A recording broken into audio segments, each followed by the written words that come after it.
আসসালামু আলাইকুম। কেমন আছেন সবাই? আশা করছি সবাই ভালো আছেন। আলহামদুলিল্লাহ, আমরাও ভালো আছি। নতুন একটি ভিডিও আপনাদের সাথে শেয়ার করতে যাচ্ছি। আশা করছি আপনাদের ভালো লাগবে।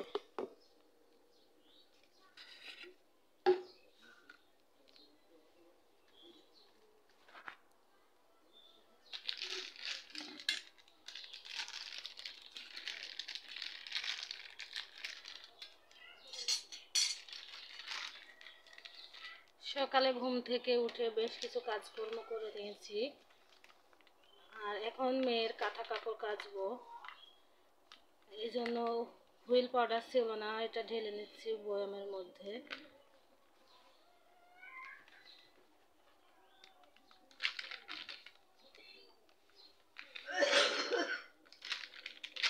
আমাদের এখানে বেশ কয়েকদিন ধরে বৃষ্টি হচ্ছে। বৃষ্টির কারণে কাপড় চোপড় কিচ্ছু ভালোভাবে শুকাচ্ছে না, গন্ধ হয়ে যাচ্ছে না শুকাতে শুকাতে।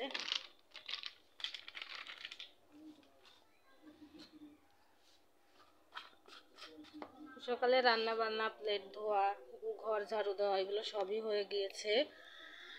এখন আমার মেয়ের কাঁথা কাপড়গুলো আগে ধুয়ে দিয়ে আসবো, তারপরে বাকি যে কাজগুলো আছে সেগুলো কমপ্লিট করব। সাথে আপনাদের ভাইয়ার এই যে গেঞ্জি, মেয়ের গেঞ্জি, এগুলো ধুইতে হবে।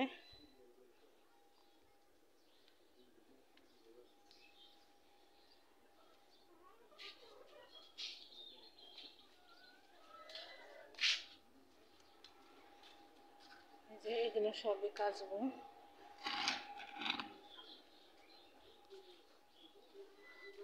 আমাদের ব্রয়লার মুরগির খাবার দেওয়া হয়ে গিয়েছে, তবে দেশি মুরগির ঘর আগে পরিষ্কার করতে হবে আজকে।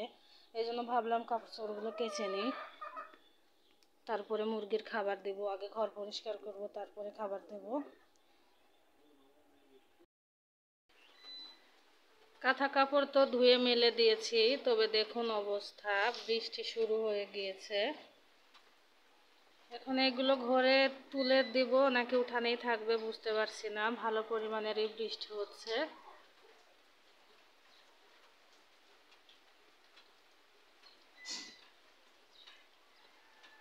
এদিকেও কিছু কাঁথা কাপড় আছে।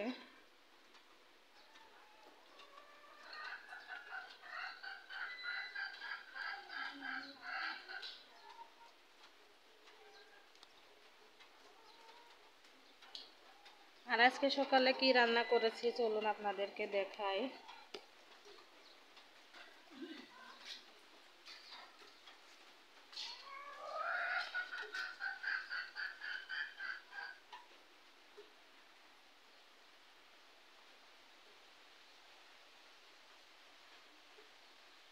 আজকে সকালে রান্না করেছি এখানে লাল শাক ভাজি,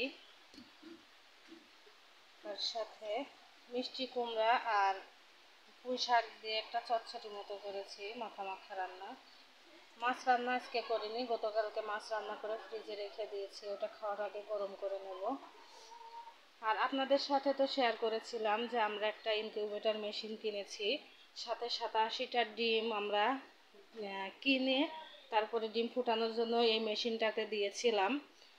এটা হলো গত 23 থেকে 24 দিন আগের কথা হবে, এতদিনে ডিম ফুটে যাওয়ার কথা। তবে একটা ডিমও ফুটে নাই, বরঞ্চ সব ডিম ফেলে দিতে হয়েছে।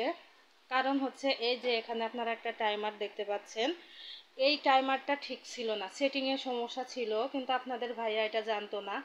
আর অনলাইন থেকে নিয়ে আসা হয়েছিল, যার কাছ থেকে নেওয়া হয়েছে তিনিও বলে দেন নাই যে এরকম যদি মানে একটা নির্দিষ্ট তাপমাত্রা থাকবে তার, সেটা সেট করতে হবে। উনি কিছু বলেননি, বলেছেন যে শুধু কারেন্টে মানে সাথে ওইটা প্লাগটা লাগাবেন, তাতে হয়ে যাবে, আর কোনো কিছু সেট করতে হবে না।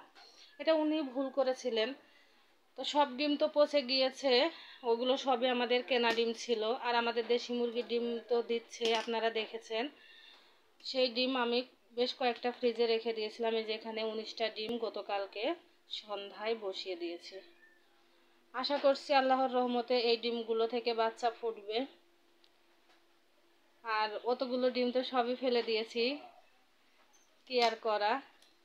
এখন সেটিংটা ঠিক করেছে, ওনার সাথে ফোনে কথা বলে আপনাদের ভাইয়া কালকে এটা এখানের এই টাইমারটা ঠিক করেছে। মানে নির্দিষ্ট সময়ে আলো জ্বলতো না, যার কারণে যতটুকু তাপমাত্রা পাওয়ার কথা ততটুকু তাপমাত্রা পাই নাই, এখানে সব ডিমই পচে গিয়েছিল।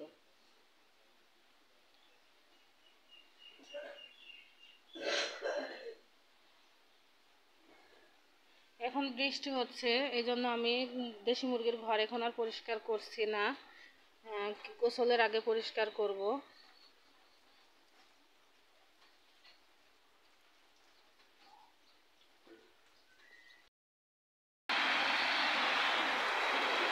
দেখুন কি পরিমাণের বৃষ্টি হচ্ছে।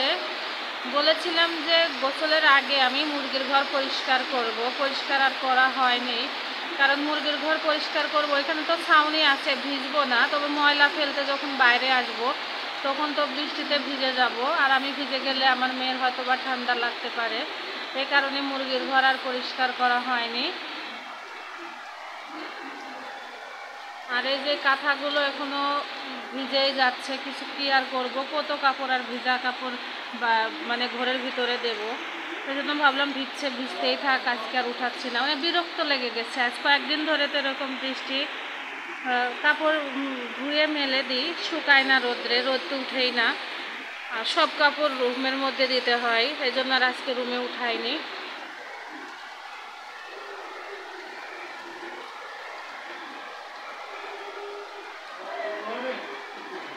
আজকে আমার ভিডিওটি এখানে শেষ করছি। আপনারা ভালো থাকবেন, সাবধানে থাকবেন, আমার পরিবারের জন্য দোয়া করবেন। আসসালামু আলাইকুম।